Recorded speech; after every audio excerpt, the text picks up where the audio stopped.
Well, the budget is next week. This is a tough one for the Treasurer and the Prime Minister to balance. You look at the inflationary pressures at the moment, also cost of living.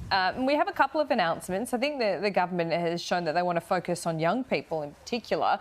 It's probably a sensible thing to do, given millennials are now the biggest voting bloc in Australia. You'd have an eye to that as well. But what, I guess, parameters going into the budget, would you give the government some credit over? Can they still do cost of living relief? Can they still give money to young people and have that not be inflationary? Yeah, and this is where you've got to make sure that the spending you do make doesn't flood the economy and making it inflationary.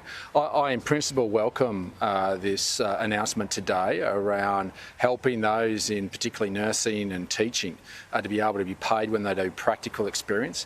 I think it's also important to understand states have a very big role to play in this, and in fact they've gone missing, and because they actually are the ones that employ most of the teachers and nurses out there, and I think that there needs to be some competitive settings for regional Australia, because if you're going to get paid this, you're living in cities and you go to university, what's the incentive to go to Barcaldine to do your practical teaching or your nursing when we've actually got university students that have been pulled out of university early because there's such a shortage of teachers in rural and remote Queensland that they're pulling them out before they even finish their degree. So I think we need to make sure there's a competitive footing. While I welcome it, we'll look at the detail. I think it's also important that states don't abrogate their responsibility.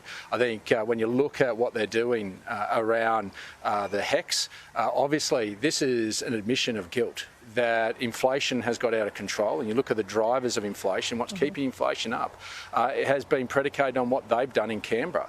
Food's up 10%, energy's up 18%, 25% for gas, and they're intertwined, and that's keeping mortgage rates higher.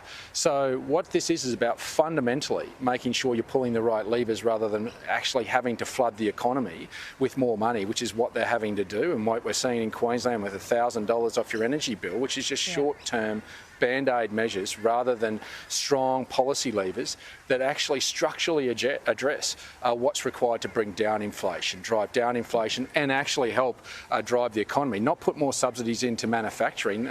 Ultimately, they'll run out. The Australian taxpayer can't afford it. If you want manufacturing in this country, you've got to underpin that with good IR policy and good energy policy. And unfortunately, we're all paying Albanese's bill at the moment, not only young people, but every Australian. It sounds like you're well and truly ready to respond to this budget before it's even handed down next week. But look, I know you wanted to plug Beef Week. I'll do it for you. We've run out of time. I fully expect you to be wearing a hat. But enjoy Beef Week there in Rockhampton, and we'll speak to you soon, David.